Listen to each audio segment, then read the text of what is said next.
Efendim bavulumuzda ne varsa dillerimiz, kimliklerimiz, alışkanlıklarımız, inançlarımız hepsini alıp bir başka yere taşıyoruz.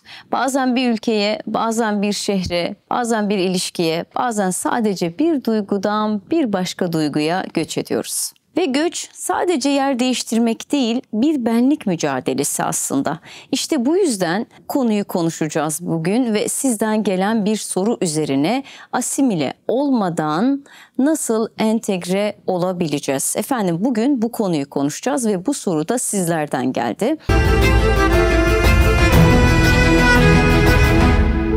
Herkese merhaba sevgili dostlar, İnsanlık Hali programına hoş geldiniz.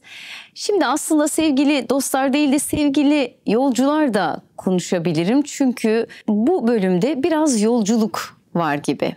Efendim bavulumuzda ne varsa dillerimiz, kimliklerimiz, alışkanlıklarımız, inançlarımız hepsini alıp bir başka yere taşıyoruz. Bazen bir ülkeye, bazen bir şehre, bazen bir ilişkiye, bazen sadece bir duygudan bir başka duyguya göç ediyoruz. Ve göç sadece yer değiştirmek değil, bir benlik mücadelesi aslında. İşte bu yüzden konuyu konuşacağız bugün ve sizden gelen bir soru üzerine asimile olmadan nasıl entegre olabileceğiz? Efendim bugün bu konuyu konuşacağız ve bu soru da sizlerden geldi. Şimdi yeni bir yere geldiğimizde orada bizi biz yapan şeyler sanki fazlalık gibi görülebilir. Birden o klasik soruyla karşılaşıyoruz. Burası gibi olmaya ne zaman başlayacaksın? Ya da daha nazik haliyle söyleyelim, artık buraya ait hissetmiyor musun? Ama mesela sadece mekan değil aslında. Yeni bir işe, yeni bir ilişkiye, yeni bir mahalleye, ülkeye taşındığımızda biz aslında kimliğimizle göç ediyoruz ve bu göçün duygusal bir bedeli var kıymetli dostlar. Köklerinden kopmadan yeni bir toprağa tutunma mücadelesi aslında. Şunu soralım, uyum sağlamak ne demek gerçekten? Biliyor muyuz bunu? Ya da kendini inkar etmek mi? Efendim John Berry'nin kuramına göre 4 uyum şekli var. Şimdi o uyum şekillerinden bahsetmek istiyorum. Birincisi hepimizin bildiği asimilasyon, kendi kimliğinden vazgeçip tamamen yeniye karışmak. İkincisi ayrışma, yeniden kaçmak, kabuğuna çekilmek. Ve üçüncüsü marjinalleşme, her iki yere de ait hissedememek. Ve son olarak da ve 4 entegrasyon, kendi özünü koruyarak yeniyle ilişki kurmak, yeniyle bağ kurmak. Ve Berry şöyle der, psikolojik sağlığı en çok destekleyen model entegrasyon. Yani hem ben kalmak hem seninle yaşayabilmek. Ama bu kolay mı? Tabii ki hiç de öyle şimdi söylediğimiz gibi değil kıymetli dostlar. Yeni bir topluma girerken çoğumuz farkına varmadan kimlik pazarlığı yaparız. Burada ne kadar ben olabilirim? Benliğim ne kadar kabul edilir? Ne kadarı yük görülür? Bu soruları hep kendi içimizde hepimiz sormuşuzdur. Bir göçmenin, bir öğrencinin, başka bir kültürle evlenen birinin ya da sadece başka bir semte taşınan bir çocuğun zihninde aynı sorular yankılanır. Ünlü bir filozofun sözü var. İnsan önce kendini inşa eder. Ama kendini inşa etmek için önce tanıman, sonra da taşıman gerekir. Bakın çok kıymetli bir şey bu.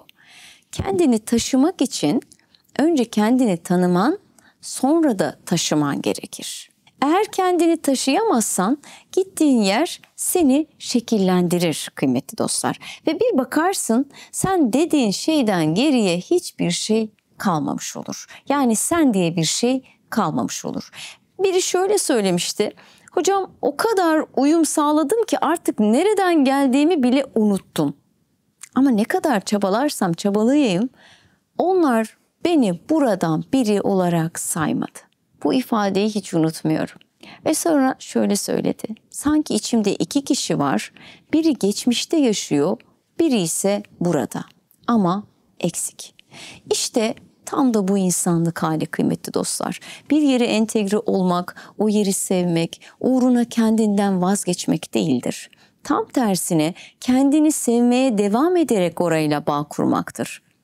Çok sevdiğim bir sözü, şiiri sizinle paylaşmak istiyorum.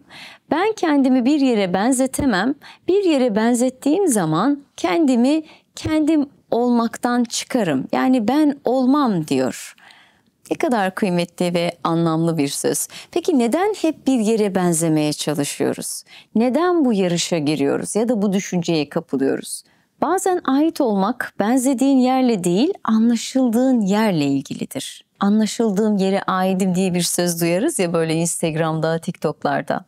Eğer herkes kendi kökünü terk ederse bir gün herkes aynı ağaca benzeyecek ve o zaman orman olmayacak. Entegrasyon içsel bir sanat gibidir.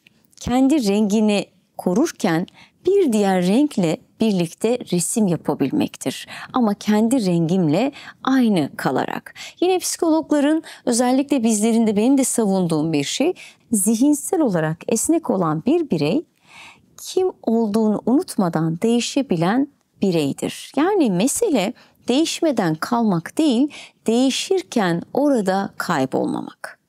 Peki bunun çözümü ne? Ne yapabiliriz? Nasıl entegre olabiliriz? Eminim kafanızda bunlar geçiyordur. Şimdi oradan bahsedeceğim. O zaman şimdi yeni bir yere entegre olmak isteyen biri ne yapmalı? Özellikle kendimde de yaptığım, ki takdir edersiniz ki ben de yurt dışında yaşıyorum, yabancı bir ülkede, farklı bir yerde yaşıyorum. Hem kendi deneyimlerimi hem de özellikle gözlemlemelerimizde muhakkak ki çözüm olarak daha pozitif, daha iyi alışmış, daha iyi entegre olmuş insanlarda da gözlemlediğim bir şey var. Birincisi, bulunduğunuz yerde ilk önce yargılamadan önce gözlemlemek. Kültürü gözlemlemeye çalışın. Önce sadece gözlemleyerek insanlar nasıl güler, nasıl susar, ne yaparlar, ne severler. İlk önce bunu yapın. Bakın o kadar iyi gelecek ki size sessizce onları izlemek. Ama yargılamadan. Ve ikincisi ise mikro bağlar kurmak. Aynı parkta yürümek gibi, aynı kafede kahve içmek gibi ya da aynı markette alışveriş yapmak gibi bu şekilde yer edinmenin küçük yollarını aramak gerekiyor. Bir bakacaksınız ki o insanlarla konuşabiliyor ya da gülümsüyor ya da çarşıda aniden o kafeterya sahibiyle karşılaştığınızda ya da garsonla karşılaştığınızda en azından bağ kuracağınız insanlar olmaya başlıyor. Ve üçüncüsü ise iç sesinize kulak vermeniz. Ana dilde dua etmek gibi, ana dilde kitap okumak gibi, ana dilde yazı yazmak gibi. Çünkü kıymetli dostlar, duygular en çok ana dilde anlaşılır. Son olarak dördüncüsü ise kendini orada temsil etmek. Nasıl temsil edeceğiz? Yemeklerimizi, hikayelerimizi, bayramlarımızı, şarkılarımızı, yani kendimize ait olan kültürlerle orada var olmak. İnanın ki bu da çok daha iyi hissettirecek ve sizi oraya entegre edecek ve sizin renginizi orada insanlar kabul görecekler. Bir başlık daha eklemek istiyorum.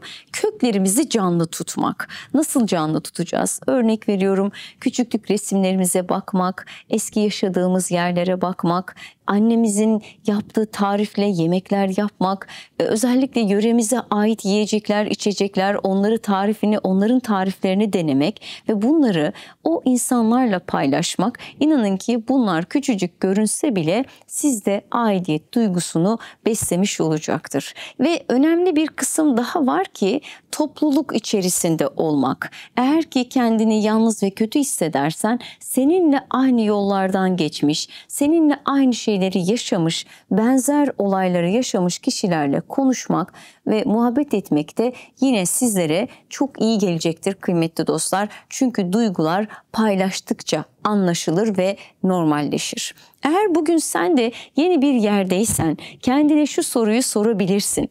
Ben burada var olmaya çalışırken ben olmaktan uzaklaşmış mıyım? Bakın bu çok önemli bir soru.